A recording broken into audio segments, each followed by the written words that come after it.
Hi. Hey. Hello.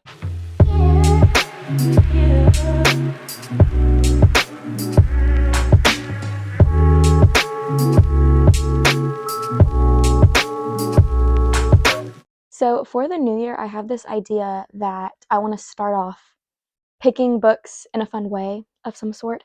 And the biggest thing I've been doing within my reading for the last year and like the last 3 years, if we're being honest, is I started a book club and I love it so much. We have a really fun group chat that we all talk in, and I've decided that the way I'm going to pick my books for January and probably leading into February, because I don't think I can finish this many books so quick, is I'm going to send a picture of every single shelf on my TBR shelf. This is all my unread books. There is another row beneath it. Okay, I know it's a lot. And I'm going to let everybody pick one book from it, and I'm going to vlog me reading all of those. I don't know if I'm up to the task, but we're going to try. So I sent this message to my group chat, and we're going to see when all the replies start rolling in. I'll let you know everything that everyone picked, and we'll start reading. Okay, let's go. Hello, I'm back. You guys haven't known that I've been gone, but I have been. It is many hours later. I just got back from work. I also went to the bookstore, but I left my car. I did not leave my car in the book. I left my book in the car. And it's pouring rain outside, so I'm not going to go back out and get it. I was going to show you, but now I'm not because, of course, I forgot. But all the votes have come in for my book club about what books I need to read. I have, oh my God, I have 8. I have 10 members in book club, but 2 people voted on the same book, and 1 person chose not to vote because they felt like they could not make a good choice, which relatable. So let's go over what everybody picked, and then we'll start with the reading vlog because I need to finish the book I'm reading right now first, or else I will never finish it. So I gotta do that. The first book that got picked is Hell Followed With Us. This is a book by Andrew Joseph White, which is a fantasy. I think it's like dystopian fantasy, and it sounds really good, and I've had it for a long time. Erica picked this. Here's her message. She picked it because the spine was pretty, which it is pretty. And this is also like a very Erica book, so I feel like it makes sense that she is the one who picked this. I'm really excited. Some of my friends have loved this book, and I've had it for a while, and I haven't read it yet, which is like most of my TBR shelf, so this is why this challenge is so great. Next up is another one I'm really excited about because I should have read this already. This is Anatomical Shape of a Heart by Jen Bennett. Jen Bennett is one of my favorite young adult romance authors. She's amazing. She wrote Starry Eyes, Alex Approximately, which are 2 of my favorites, and then a couple others that I loved. But this is her only book I have not read, and I think it's her first book. Becky picked this. She is my other fellow romance lover in book club, and she loves Jen Bennett after I introduced her to her. After I introduced Jen Bennett to Becky, she loves her. And I think that she realized, seeing this on my shelf, like Scout has not read this and she thought I already had, so obviously she picked it. And she said, like, definitely The Anatomical Shape of a Heart. So I'm excited about this one. Next, we have another one I feel like I should have already read. This is A Monster Calls by Patrick Ness. Hello. Focus on it. Thank you. So this is, I think it's like I think it's a fantasy, but it's like, it just like is different. And I'm excited to read it. I should have read it already. I think one time it was like a required reading for my school, and then my teacher changed before we could read it, and so then it wasn't required reading anymore, and then I never read it, even though the idea of it sounds great to me and like I want to read it. So I'm excited that Sonia picked this for me. She actually said that she wasn't really picking, but she gave 2 on her TBR, and I picked this one because you'll see why in a minute. Next up, we have I Believe in a Thing Called Love by Maureen Gu, and Beth picked this right here, which is I was very surprised by this because this is not a Beth book, like at all. I thought she was going to pick something very different, but she picked this one because of the song title. So like, I guess that does seem pretty Beth. This is the one I'm most excited for, guys. I'm very excited about this one. Can you tell what it is yet? I wonder. This is Heather Fawcett's Emily Wilde's Encyclopaedia of Fairies. I am so excited, y'all.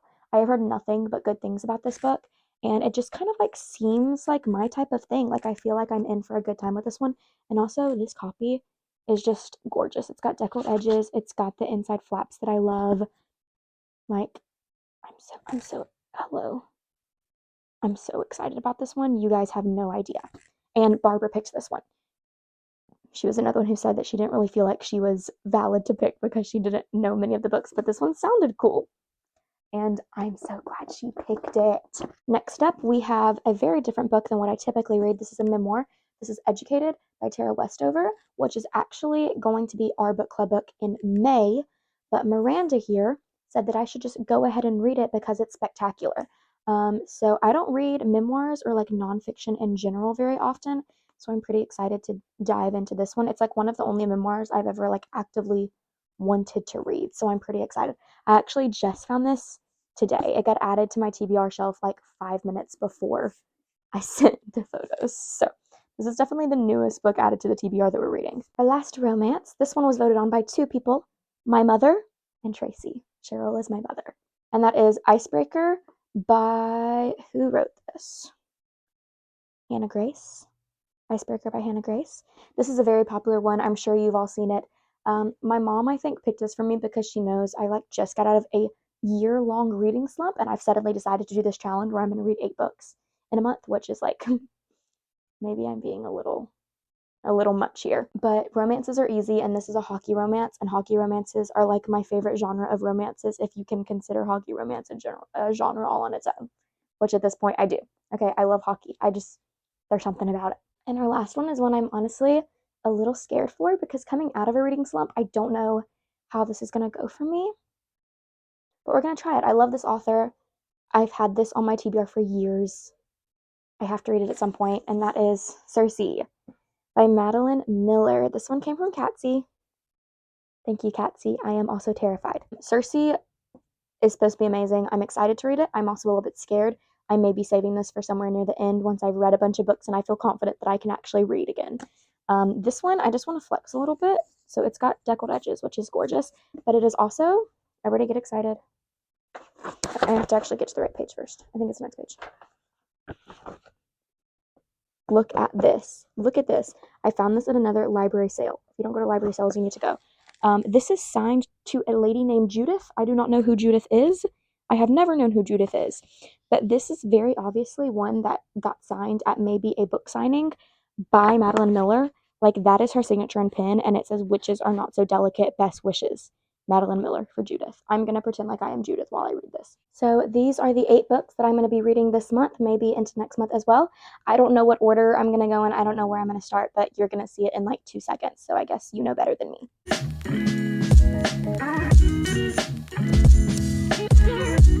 All right, it is the next day, and I have decided what book we're going to start with. I'm still reading a romance right now, and I tried to finish last night, and I didn't.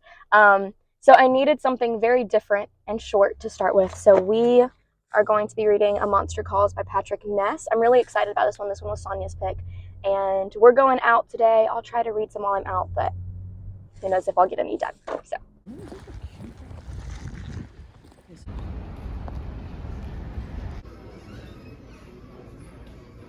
I have just been chilling out reading a Monster Calls, and you can see the mark from doing this while I read.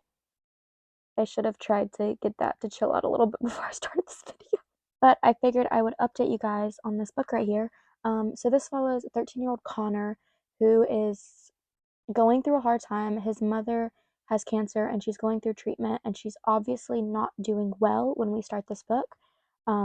And he is having this nightmare every single night that's really traumatic. We don't know what's happening in the nightmare, but one night when he is having the nightmare, he wakes up and he sees a huge monster outside of his window that's like made out of a tree. And he doesn't know if it's like still a dream, if it's real life, what it really is. But this monster has just started telling him that he wants to tell him these stories. And I'm at this point where he's about to tell him the first story. And I think that the story is obviously, or not this, I'm saying the word story too much. I think that this book is obviously going to be like an exploration on growing up and grief and just like emotional things. I think it's going to be a very emotion driven book. And I think that my feelings about it at the end are really going to depend on how much of an emotional impact it has on me. All the 5-star and 4-star reviews I've seen have said something along the lines of, "I bawled my eyes out reading this book. This is one of the most beautiful and emotional books I've ever read. My heart hurts," like things like that. So I'm assuming that my review, my rating is going to be very dependent on how much of a like emotional reaction this gets from me. So let's keep reading. I'm on page 52. It's only like 200 pages, so I think we can be done with it pretty soon. The pictures in this book are just absolutely gorgeous. This illustrator did an amazing job capturing like the feel of this monster in the book.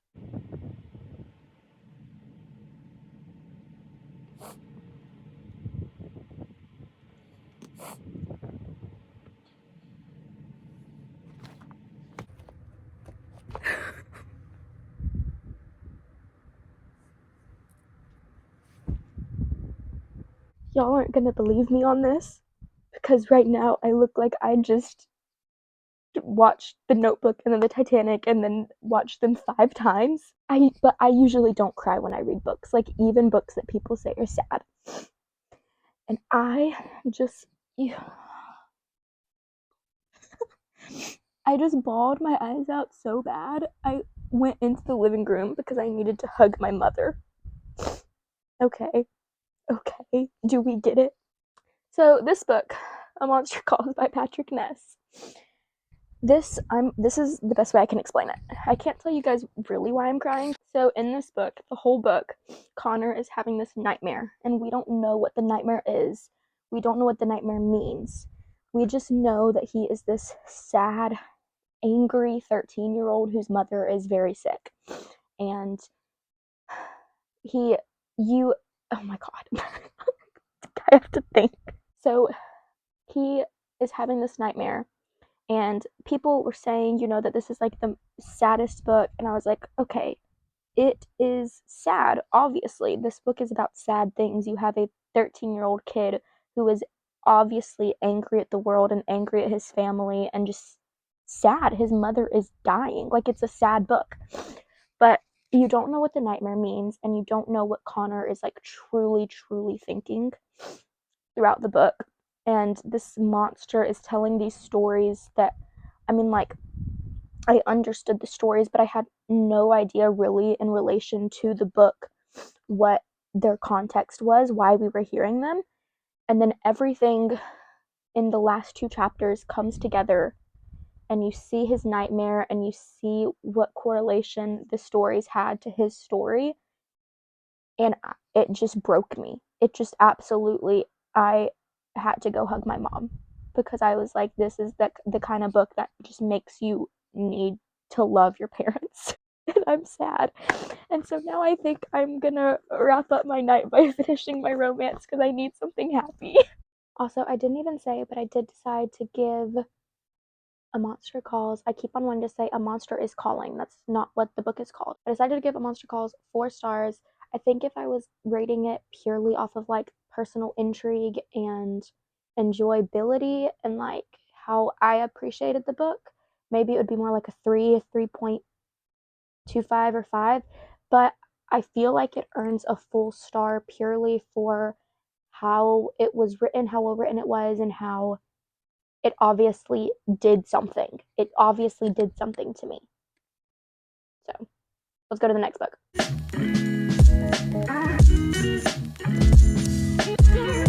All right, it's the next day. We're starting, I believe in a thing called love. I need something a lot happier than the last book I finished. I think this is like the lightest of the options that I have, so we're going to start reading this one. I'm going to get some food, some coffee, and read there for a while Mom works on her book.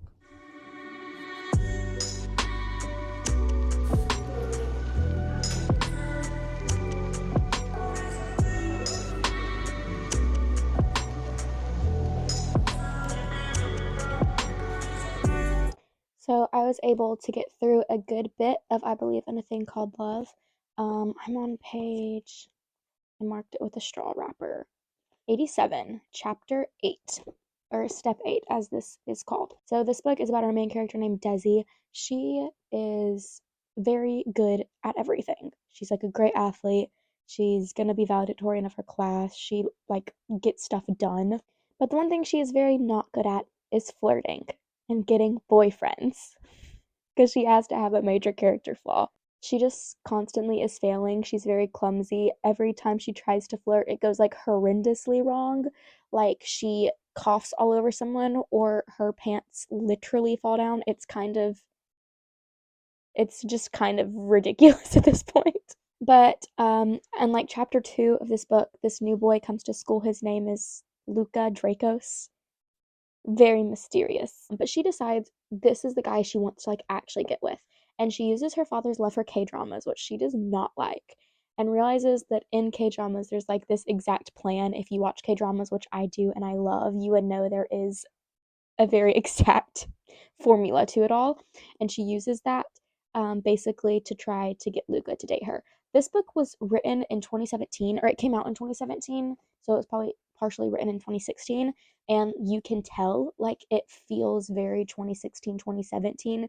And there's a lot of like the characters feel very much just like characters, like characterizations that you would assume of like a teen romance in 2017. So I've read a little bit more, and I want to read some more as well, but I also kind of feel like I just need to chill for a little bit. So I'm thinking now, because what this book is wanting me to do is watch a K-drama. I almost said read a K-drama. I want to watch a K-drama. And so I am going to pick a new one on Netflix to start. That's where I've been watching like all of mine. I have a lot that I've started and I need to finish. Like When the Weather is Fine, I'm on episode 4. My Demon, I'm on episode 2. I was thinking of just watching the rest of episode 2. And I just started Doom at Your Service, which is like classic. I felt like I needed to watch it. But I'm wanting to watch a rom-com, because this is a rom-com. So I'm thinking Welcome to Sandalry. It just got added. It's new. I feel like it could be fun. Bad and Crazy, I watched an episode I need to finish. Oh my gosh, you know what else I need to finish? This is what I should do. This should inspire me to finish Destined with You. I literally only have a little bit left of that, like a few episodes, and I still haven't finished it. That's what we should do. That's what we're doing.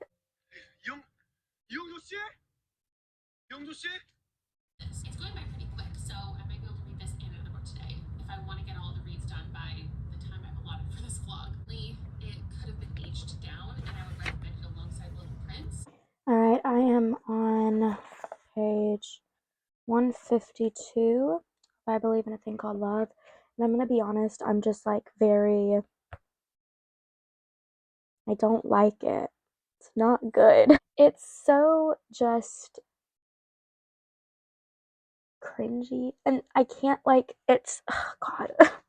I hate talking bad about books because like what if this author watches this video? You don't know. Our main character Desi is just like still doing like we're more than halfway through this book, or okay, maybe not. We're like halfway through this book and she still hasn't realized that what she's doing like isn't a good idea. And when there are things like this and I'm like, girl, you are not like getting to know him in a way that works. Like he seems like a pretty good guy and you are just like not doing this well. There's no way that a girl this smart can truly think this is a good idea. I have started skim reading. I'm sorry, I just really don't think that this book is very good. I finished it, technically. If you could see the time I updated you last and the time now, you would understand what I'm saying technically. Because I think I updated you at midnight and I still had like 170 pages left and it's only 12:49. I skimmed. Okay, so I don't skim, y'all. I'm not a skim reader, but I just wasn't liking this and I didn't want to torture myself with continuing to read it. But when I DNF a book, I like feel like I can't mark it on my Goodreads challenge, even though a lot of people do if they read like more than half. But I decided to just skim read most of it so that I could at least count it. So I updated you last on page 152. I probably skim read up to page 210 maybe ish. And then the last bit of the book, I was like skipping whole pages, like reading the first two pages, skimming the first 2 pages of a chapter, and then skipping to the last 2 pages of a chapter. It just wasn't very good. And that's all I have to say about it. You've heard my complaints already. It just wasn't a good book. The main character sucked. I can't like a book when it's that annoying.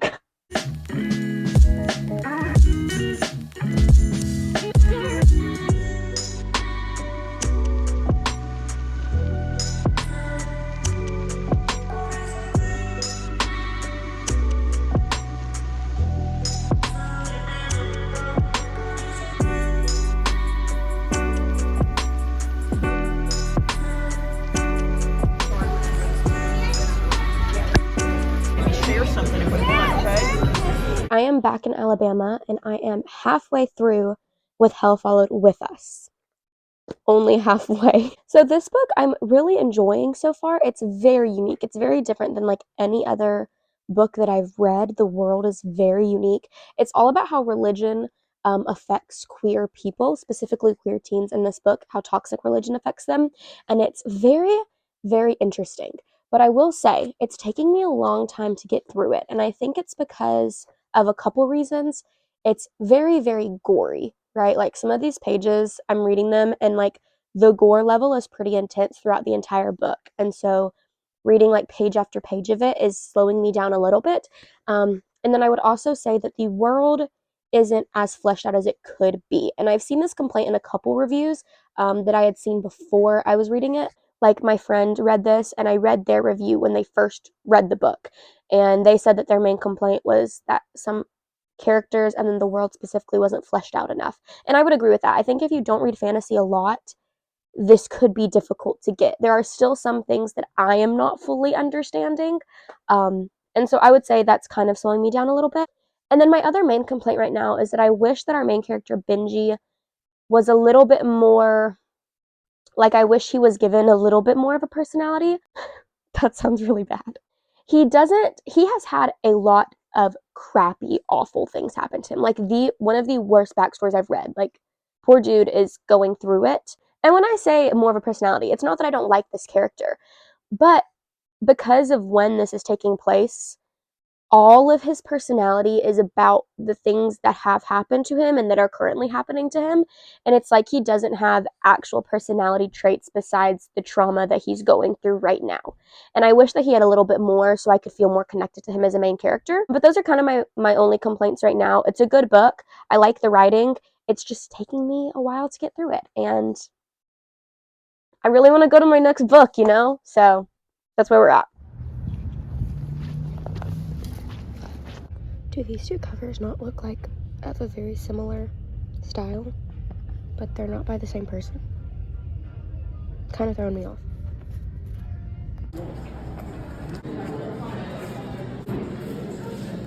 I was able to read a crap ton of Hell Followed With Us today at the coffee shop. I have a little less than 50 pages left, so we're going to finish this real quick, but I did want to do a quick bookstore haul because of course I bought things. So first I got Heartstopper 5.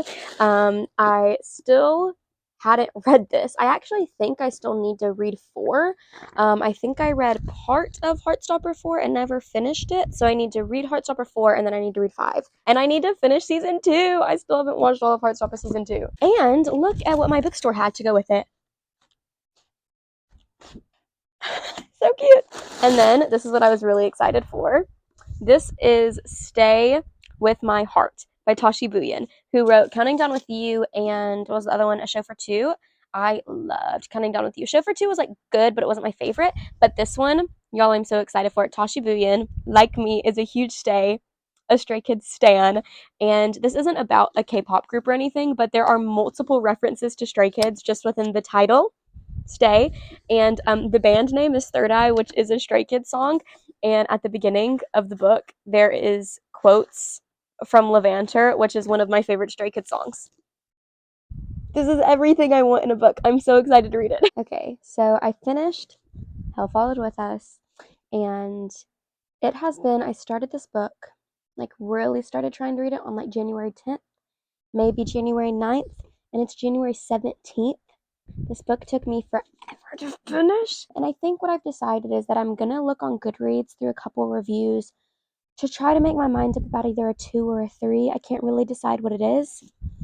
And I hate that I ended up not really liking this because the concept was so cool. Like a queer group of teens finding each other, found family in the midst of all this awful thing, like this awful thing happening to their world, really sounds right up my alley. But this just wasn't, to me, an enjoyable book. And I feel like a book needs to be at least kind of enjoyable for me to like it. There was just so much gore in it, like so this was the goriest book I've ever read. I had to put down the book every few pages because I was just like, I need a break. My brain hurts. And also, I still have the same complaint about Benji's character. There's really no character development for him besides the fact that all these awful things are happening to him. And that's not enough to build your character off of for me. I need my character to have more to them than just their trauma. And also, I'm not going to lie, the end of the book, I was confused about a lot of things that were happening. I was a bit confused. I got the general gist, but I was a bit confused about like 3 things. So I don't know. I'm thinking like maybe right now like a 2.5. Maybe. I hate that it took me so long to finish too. That's like making me like it less, you know? Anyways, let's move on to the next book and let's try to read it within like a day because this has really put me behind schedule.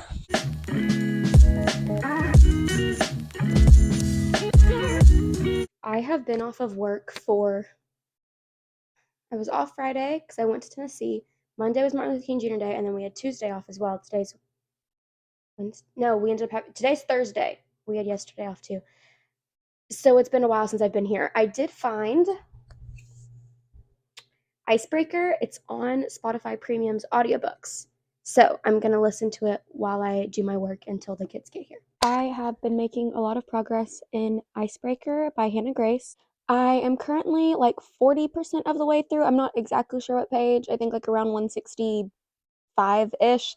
I've been reading mostly on audiobook, and then I read some on my book last night because I got to a sex scene, and I'm going to be honest, I will never listen to a sex scene on audio. I'm so sorry. I'm enjoying it so far. I really love hockey romance, and like I love sports romance in general, but I have always been a hockey romance fan. Like I feel like a little bit before the bandwagon started. But I'm not going to gatekeep. I love hockey romances because I love romance and I love hockey as a sport so much, and we don't have good hockey in the South, so I have to just like make do with it in my books. Oh my god, my under eye backs are intense today. I didn't fall asleep until 4 a.m. But yeah, I'm enjoying it. I think it's fun. I think it's just like an enjoyable read overall. Not like the best romance I've ever read, you know. But I get why it's like a book talk favorite, if you know what I mean. Like it makes sense to be a book talk favorite. But I'm liking it. My favorite part so far is all the hockey players. Like, I mean, I like Nathan too, but like all of his friends, they're the stars of this show.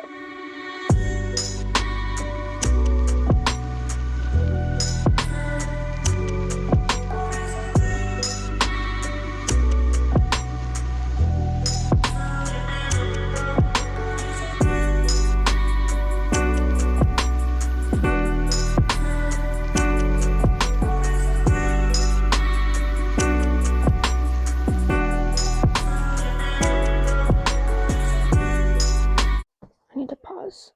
Books and Lala, you need to be paused. Thank you. I finished Icebreaker. It was like a 3.75, I'm gonna say. I love romances, so like they typically get 3s to 4s for me, unless it's like amazing and it'll get a 5. My main complaint with this book is I was telling you guys how much I loved hockey romances, right? They like don't play hockey in this. And when I say hockey romance, I want to see them playing hockey because the hockey is what I like about it. But this is like, I don't think it's really a spoiler. Okay, it's kind of a spoiler, but I don't know. It's not gonna like ruin your reading of the book.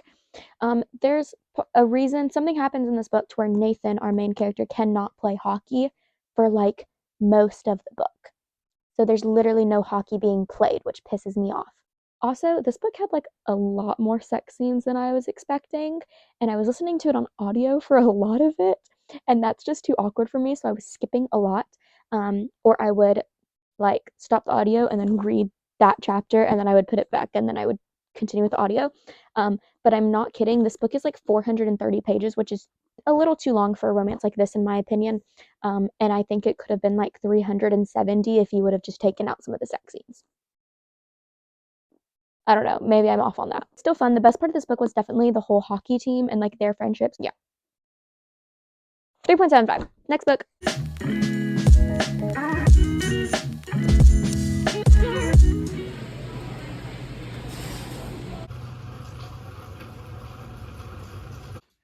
don't like books set on boats. Hello, it's been a few days, and I haven't really been reading at all. I haven't been in a great place mentally, so I haven't been able to really read much. But I've read about 130 pages, 136, and educated, and I'm really liking it. I'm tabbing it because it's our book club for May, and it's only January, so I don't want to like forget important things by then, so I'm tabbing some stuff. Um, but what I have done, because I wasn't good up here, I was like, you know what, let's do something just to change everything, and I redid my entire room. So my bed is literally in a completely different place now, and I bought a light so that I can read on my bed now. I've never been able to do that before because I live in a basement with no windows, and it's impossible to read in my room on my bed because I don't have light, and now I can read so good. So I'm actually pretty excited to do that tonight. That's my plan. I'm gonna eat and then I'm hopefully gonna read some. Quick update on Educator. I realized I haven't actually told you guys what this book is about, and I just came across a really good quote that I want to read to you guys. I think it's my favorite quote I found so far in the book with all the annotating I've been doing. This memoir follows Tara Westover and her life, starting with growing up in her very, very conservative Mormon family. Um, like so conservative to where they refuse to go to doctors. Like literally, they'll just realize this may be a spoiler, and people's heads will be bashed open, and they'll end up like having brain trauma, and they just don't go to the doctors for it ever. They're constantly prepping for like the end days, the second coming of Christ. And the biggest thing that ends up being of importance about her childhood is that they don't educate them at all. Um, at all. They say that they do homeschooling, but she does not have an education in any way. All she knows how to do is read, which she learned from reading the Bible and reading like sermons from famous Mormon pastors or bishops, I think is what they call them in the Mormon church. And the whole story of this is how she escapes that family and ends up going to college with never even going to high school. And she graduates, and I know she like ends up getting multiple degrees, and she's just like this amazing woman. And so the quote that I wanted to read you, this is after she has just had her first year in college, and she comes back to her family's home because she's only 17 at this point. And her brother, her idiot older brother, who I hate so much. Anyways, he's constantly trying to find something to get under her skin, and he's like calling her all these awful names all the time, but nothing ever affects her because she's used to it. And then he calls her the N word because she gets like black soot on her face. And he calls her the N word, and she has just learned about slavery and the civil rights movement, and she has literally never known any of this her entire life, has never known that like racism is even really an issue. And so now that she knows it, she reacts like visibly, and so he continues calling her it. And she is talking about how she's now reacting differently to that word. And she said, the word and the way Sean said it hadn't changed, only my ears were different. They no longer heard the jingle of a joke in it. What they heard was a signal, a call through time which was answered with a mounting conviction that never again would I allow myself to be made a foot soldier in a conflict I did not understand. Man, this lady is a good writer. I don't think any of that was spoilers because most of that's in the back of the book. I just had to explain the context of the chapter so you knew what I was giving you a quote for. Alright, I'm on the last part. Only a couple pages left. Let's do it. Alright, I just finished Educated, and wow, what a book. I don't read much nonfiction, many memoirs, typically because the ones I have read haven't been the style I would like them to be. And this kind of did everything that I would like in a memoir writing style wise. It has some beautiful quotes, but it also reads like a novel. It reads like fiction. So it kept me engaged the whole time. I never felt like I was reading pages and pages of fully internal monologue. There was always something happening. She was always recounting like an actual event that took place instead of just going over things in her mind, things that she was feeling, which she did do at length, especially near the end, but it was never like page after page after page after page. So I flew through this. I don't remember how many pages I had read yesterday, but I read the rest today, mostly like sitting in the car.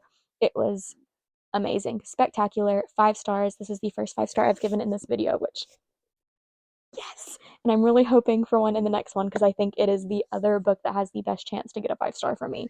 So I'm feeling hopeful about the end of this video.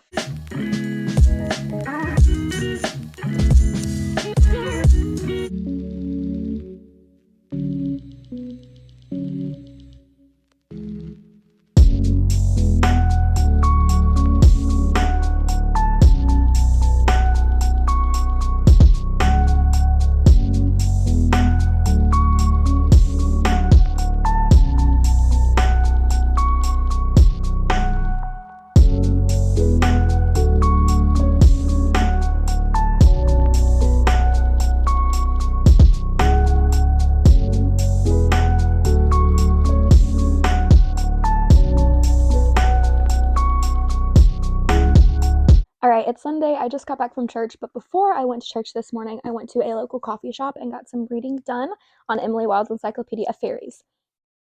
I'm loving it. I am 125 pages in, and this is a book that already seemed like something I would really like, but I will say it has really picked up in my interest of it. The first 50 pages before her companion gets to the town with her, it felt like a lot of info dump, and it makes sense for the context of this book because she is writing this encyclopedia on fairies, and the book itself is like her diaries that she's keeping throughout it. So it makes sense that she's kind of info dumping because she's info dumping to some of the random strangers in this town, and she's writing this whole book on all these different fae that we have no idea what they are. But it did kind of feel like I was like, do I need to remember all of this? Is this something I need to keep in my brain? But now that her companion Wendell is in town, they are doing some actual investigating into the fae of the area, and we're getting to know the townspeople a little bit more, and I'm really enjoying it. I'm having a really good time, and I think that I will probably finish this pretty quickly. So, page 190, and the romance is starting to give actual hints of romance and not just banter. I'm loving it! It is 2 a.m., and I've just finished Emily Wilde's Encyclopedia of Faeries. I did not plan on staying up all night or even finishing this today, but I got about a little bit more than halfway and I just couldn't put the book down. I just flew through it so fast. It takes on a much more fantastical tone about halfway through. Maybe not tone, but just more fantastical actual things are happening. The beginning of the book, for about this much, I don't know, is very cozy. It's very much cozy fantasy. It stays cozy fantasy the whole time, let's be for real. But there's not much happening at the beginning. It's kind of just a vibe. And then things start happening, and I was entranced, and I couldn't put it down. I don't think I can really tell you why I loved this book so much. I just did.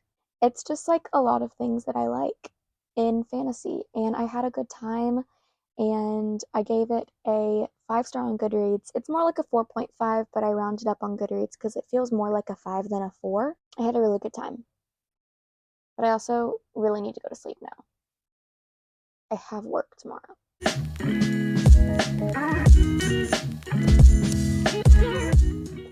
Alright, it's the last day of January, and I am reading The Anatomical Shape of a Heart by Jen Bennett. I think I'm going to get this one finished today, which means I will have read every book for the challenge except one in January, which I'm so proud of myself for that. Yesterday, I didn't really read much because I bought another bookshelf and put up another bookshelf, so now I have 5 shelves. I can only fit 4 in frame, but now I have a whole wall. It's very pleasing. I'm standing in front of the shelves because I wanted to show you them, but also because I want to show you the other Jen Bennett books I've read because she's one of my favorite YA romance authors. So these are the 4 romances I've read by her: Starry Eyes, Alex Approximately, Chasing Lucky, and Serious Moonlight, my favorites of which are Starry Eyes and Alex Approximately. And Anatomical Shape of a Heart is the first romance she ever released, so I don't know why I haven't read this one yet. But her kind of MO, as I like to say in her romances, is that she writes very realistic teenagers, but then they all have these weird quirks about them, specific interests that are not typical teen interests. Some of them are more typical, like in Chasing Lucky, she's a photographer, she loves to take photos. But in Serious Moonlight, she loves solving mysteries. In Starry Eyes, she loves astronomy, and she's they're traveling up a mountain so she can get to the top of the mountain. Alex approximately is movies, so that's a more basic one. This is definitely the most unique of all of them. So this one is about two artists, but she is specifically an anatomical artist. So she wants, there was a fluff. So she wants to draw anatomy, medical illustrations for textbooks when she gets to college. And so she's trying to get into this program to draw cadavers. Very unique. And then the dude, Jack, is a graffiti artist who has become very famous in their town because he is just defacing things and the police like want to catch him. I love art. If you did not know, I'm an artist as well. I call myself an artist. I do watercolor. There's some of my paintings. Yeah. And so I like anything pertaining to art. And I think it's interesting that I've read 2 books this month that were written in the like mid 2010s. This one's 2015. The awful book I read at the beginning of this vlog was from 2017, and they both involve boys who do graffiti. Kinda weird. Anyways, I'm liking it so far. I love Jen Bennett. I'm 80 pages in. We're gonna finish it today.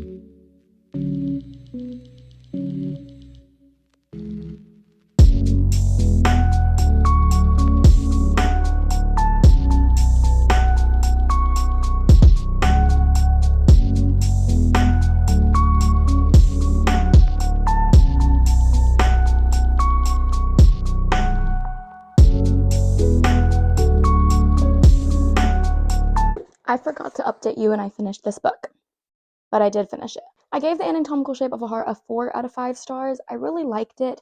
I think that as Jen Bennett wrote more books, she definitely honed her style of unique, like, interest these teens have and then how realistic the teen is. In this one, the teens felt a little bit less realistic and their interests were very unique. It still did it well, but she definitely honed that in her later books. The only reason it really got a 4 instead of a 5 is there is a couple questionable language choices. I just remember there being some words that I was like, in 2024, we would not, like, Jen Bennett would not be writing that in her book. Yeah. Not really a super hard criticism, just like moving with the times, you know? I really liked it though. I thought it was really good. I liked the relationship between these two characters. I liked the writing. I love Jen Bennett's writing. And the premise worked. It sounds like a more boring premise of her many because it's just like them meeting and living life and like going through these struggles. But it did it well. I really liked it. I thought it was a good book. 4-star. And now we need to start Circe, the big boy. It's been a few days, and I actually have been trying to read my book club book for January, but I am just like not liking it, y'all. It's boring to me. Everybody else in the book club has loved it, but my reading style is a little different. So I think I'm just going to start Circe and then pray that maybe I can finish my book club book like the day before book club because I'm just not having a good time and I'm really bored and I'm only 30% of the way through and I've been reading it for 3 days. So I think I just want to put it down.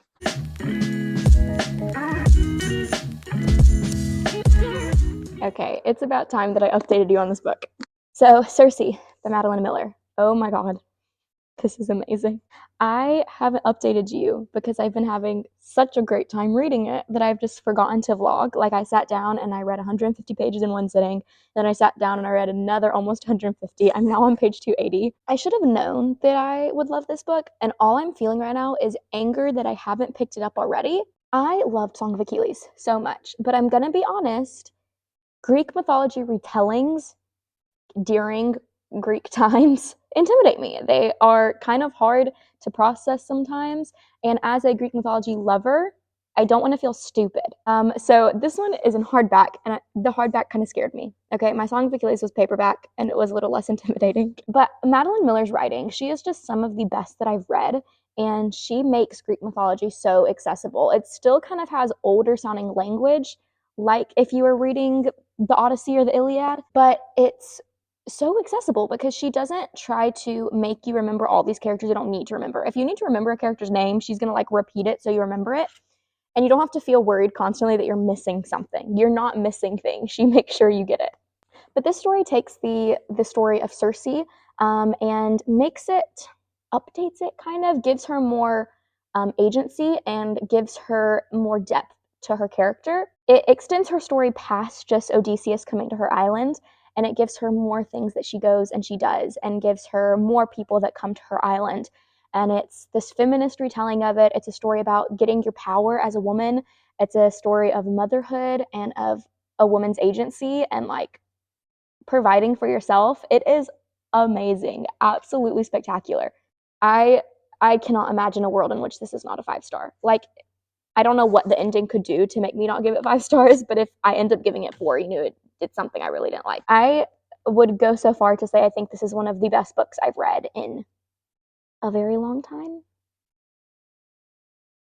Like a very long time.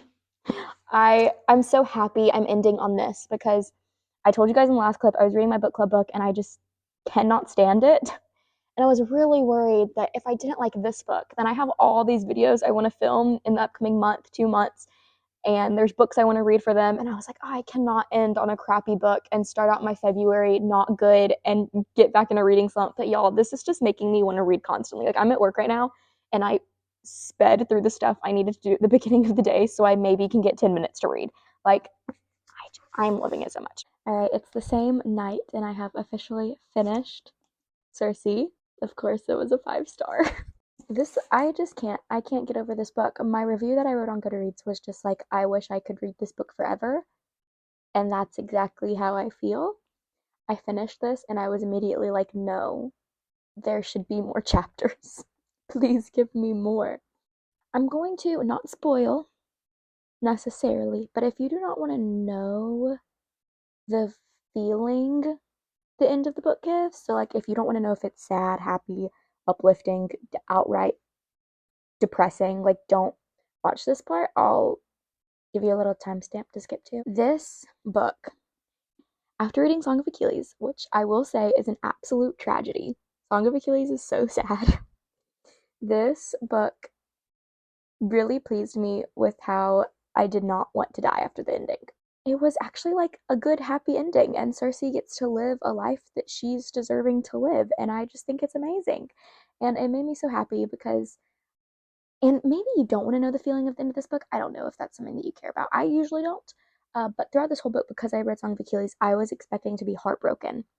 And it was a positive twist on things that, like, I was nearing the end of the chapters and I was like, oh my God, something bad's got to happen soon. And then, I mean, like, bad things happen, but it is not a bad, sad ending. I love everything this book did.